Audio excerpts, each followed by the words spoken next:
Hello guys, आप देख सकते हो ये हमारा गांव है।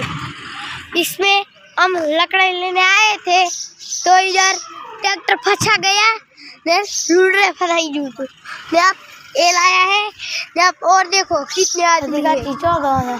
कैमरा करके तुमको दिखाता हूँ। देखो गाइस, इधर देखो लकड़ी का ताला है।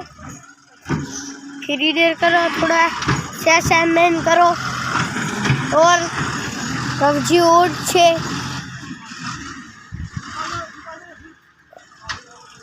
आप तुम देख सकते हो।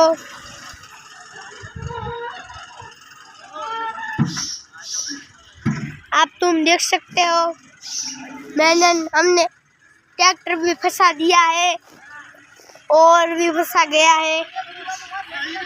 अब बाय बाय, आप मिलते हैं कल के वीडियो में।